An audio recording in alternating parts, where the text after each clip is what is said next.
Good morning student, time for our English classes. Today we'll start chapter 7 in our English literature, The Tale of Peter Rabbit. ये एक Peter rabbit के बारे में story है। आज हम देखेंगे कि पीटर रैबिट के साथ क्या होता है। बहुत ही फनी स्टोरी है, बहुत ही शरारती पीटर रैबिट है। देखते हैं क्या होता है। See on page number 45.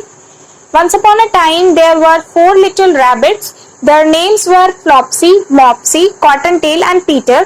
They lived with their mother underneath the root of a very big fir tree. Now read this story to know what Peter Rabbit did when Mother Rabbit was away. एक समय की बात है, 4 छोटे खरगोश रहा करते थे। उनका नाम था फ्लॉप्सी, मॉप्सी, कॉटनटेल एंड पीटर। चारों अपनी मम्मी के साथ एक बड़े से पेड़ के नीचे रहते थे।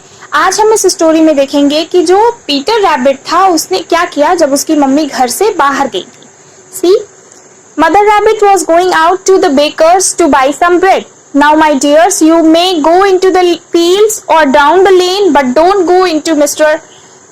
McGregor's garden. Your father had an accident there. Mother rabbit जो है वो जाके ब्रेड लेने जा रही थी मार्केट से, बेकर की शॉप से। तो उसने अपने बच्चे से कहा कि आप यहाँ फील्ड में खेलिए, लेन में जाइए, लेकिन मिस्टर ग्रेगर्स के गार्डन में मत जाइएगा क्योंकि आपके पापा के साथ वहां पे एक एक्सीडेंट हो गया था। ठीक है। Flopsy, Mopsy and Cottontail, who were good little bunnies, went down the lane to gather blackberries. Flopsy, Mopsy and Cottontail बहुत ही अच्छे खरगोश के बच्चे थे, तो वो लेन में जाके ब्लैकबेरीज कलेक्ट करने लगते हैं। लेकिन Peter was very naughty. He ran straight away to Mr. McGregor's garden and squeezed under the gate.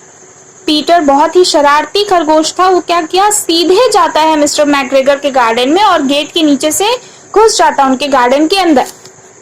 First he ate some lettuce and some French beans and then he ate some radishes and then feeling rather sick he went to look for some parsley. वहां पे वो जाके पेट भर के साग की पत्तियां खाता है, फ्रेंच बीन्स खाता है, रेडिश खाता है और उसके बाद वो पार्सले को ढूंढने के लिए निकल पड़ता है। Now see on page number 46. Around the end of a cucumber frame he came across Mr. McGregor who was planting cabbages. He jumped up and ran after Peter with a rake in his hand. Stop, thief!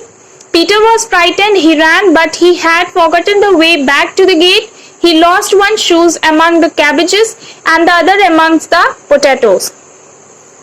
जब वो खीरे के खेत के पास आता है तभी वहां पे मिस्टर मैकग्रेगर जो कि कैबेजेस को प्लांट कर रहे होते हैं, उन्होंने देख लिया पीटर को और पीटर को वो दौड़ा लेते हैं एक रेक हाथ में लेकर के। रेक क्या होता है, एक टूल होता है जिसमें लंबी सी हैंडल लगी रहती है, उससे हम पत्तियों को इकट्ठा करते हैं।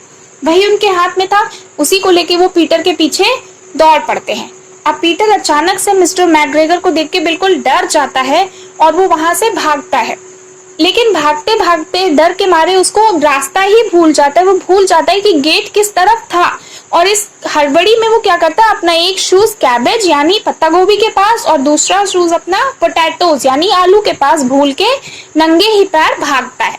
इसके बाद देखिए, He now ran faster on 4 legs, but unfortunately he ran into a gooseberry net and got caught by the large buttons on his jacket. Peter shed big tears. His sobs were overheard by some friendly sparrows who flew to him in great excitement. Don't worry, Peter, just pull hard. Peter बहुत तेजी से भागता अपने चारों पैरों पे, लेकिन अचानक क्या होता है, वो गूसबेरी के जाल में फंस जाता है क्योंकि उसके जैकेट में बड़ी बड़ी बटन्स लगी रहती और उसी गूसबेरी के वो जाल में फंस जाता है और वहां फंसने के बाद वो रोने लगता है। उसका जो सिसकियां थी वो बहुत दूर तक सुनाई दे रही थी और कुछ स्पैरोज जो उनकी फ्रेंड थी वो उनके पास आके कहती हैं कि परेशान मत हो, तुम और जोर लगाओ, तुम बाहर आ जाओगे। Now see on page number 47. Mr. McGregor saw Peter. He was about to throw a sieve on the top of Mr. McGregor saw Peter. He was about to throw a sieve on top of him, but Peter wriggled out just in time, leaving his new blue jacket behind. Mister McGregor ने Peter को देख लिया और वो एक सीव, एक चलनी उसकी तरफ फेंकने ही वाले थे, लेकिन अचानक से उसी समय पीटर वहां से बाहर भाग गया और बाहर निकलते निकलते उसकी जो नई ब्लू जैकेट पीटर ने पहनी थी वहीं छूट गई। ना पीटर के पास उसका शूज बचा, ना ही उसकी जैकेट बची। सिर्फ पीटर अपनी जान बचा के भाग रहा है। देखिए कहाँ पहुंचा। Peter rushed into the tool shed and jumped into a can filled with water. He suddenly sneezed and Mr. McGregor was after him in no time. achoo! Peter जो रहता है वो जाके टूल शेड में छिप जाता है और एक कैन रहता है जिसमें पानी भरा रहता है, उसमें वो जाके बैठ जाता है, लेकिन तभी उसे छींक आ जाती है और मिस्टर मैकग्रेगर उसको पीछे फिर लग जाते हैं। अब देखिए, Mr. McGregor tried to put his foot upon Peter, who jumped out of a window, upsetting 3 plants. Mr. McGregor was tired and went back to his work.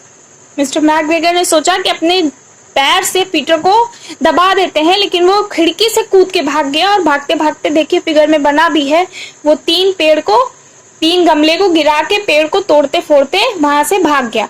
Mister McGregor दौड़ाते दौड़ाते खरगोश को थक गए थे और अपने काम पे वापस चले गए। Peter was out of breath. He sat down to rest. He looked all around. He found a door that was locked.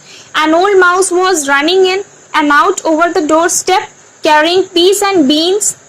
Peter asked her the way to the gate, but she had such a large pea in her mouth that she could not answer. She only shook her head. Peter began to cry. Peter की सांस बिल्कुल तेज हो गई थी। वो बैठ गया एक जगह कोने में जाके थोड़ा सा आराम करने के लिए। चारों तरफ देख रहा है, उसे कहीं कोई दरवाजा नहीं दिख रहा है। बस उसने देखा कि एक दरवाजा लॉक है और एक बूढ़ा चूहा बार बार अंदर बाहर जा रहा है उस दरवाजे के, और बड़े बड़े पीस और बीन्स को अपने साथ लेके वो कहीं इकट्ठा कर रहा है।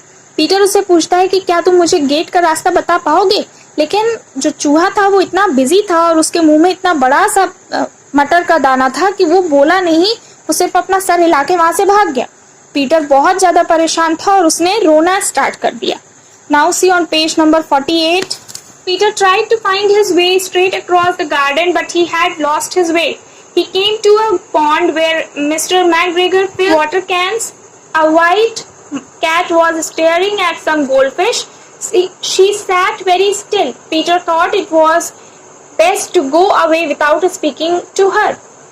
Peter थक गया और पूरा गार्डन में वो दौड़ दौड़ के रास्ता ढूंढ रहा है, लेकिन वो रास्ता भूल चुका था, उसे गेट नहीं मिल रहा था। इसी सब में खोजते खोजते वो एक पॉन्ड के किनारे, एक तालाब के किनारे आता है, जहाँ पे मिस्टर मैकग्रेगर क्या करते हैं, अपने पानी की बाल्टियों को भरा करते हैं। वहां पे उसने देखा कि एक व्हाइट कलर की कैट बैठ के पॉन्ड्स में जो गोल्ड फिश थी उन्हें देख रही है और वो बहुत शांत बैठी है। पीटर को लगा कि इससे बात नहीं करना चाहिए और हमें अपना रास्ता ढूंढते रहना चाहिए। Now see, Peter went back to the tool shed, but suddenly he heard the noise of a hoe. He hid under the bushes. As nothing happened, he climbed over a wheelbarrow and saw Mr. McGregor hoeing onions. His back was towards Peter, and beyond him was the gate. Peter tool shed के पास जाता है, तभी उसने सुना आवाज एक हो का, एक गार्डनिंग टूल की आवाज सुनी। वो बुशेस के पीछे छुप जाता है और थोड़ी देर बाद वो देखता है कि फार्म में मिस्टर मैकग्रेगर अनियंस को हार्वेस्ट कर रहे हैं, उसको बाहर निकाल रहे हैं। वो पीटर की तरफ पीठ करके खड़े हैं और उन्हीं के सामने क्या है, गेट है। Peter quietly got down the wheelbarrow and started running as fast as he could. Mr. McGregor saw him, but Peter did not care. He slipped underneath the gate and was safe at last in the wood outside the garden. Mister Peter ने जब देखा कि mister McGregor busy हैं, तो वो क्या करता है, धीरे से अपने व्हील बैरो से निकल के भागने लगता है और बहुत तेजी से दौड़ता है, जितना तेजी वो दौड़ सकता है। मिस्टर मैकग्रेगर उसे देख लेते हैं, लेकिन इस बार पीटर छिपता नहीं है, वो दौड़ते हुए जाता है और गेट के बाहर निकल जाता है। Mister McGregor hung up the little jacket and the shoes for a scarecrow to frighten the blackbirds.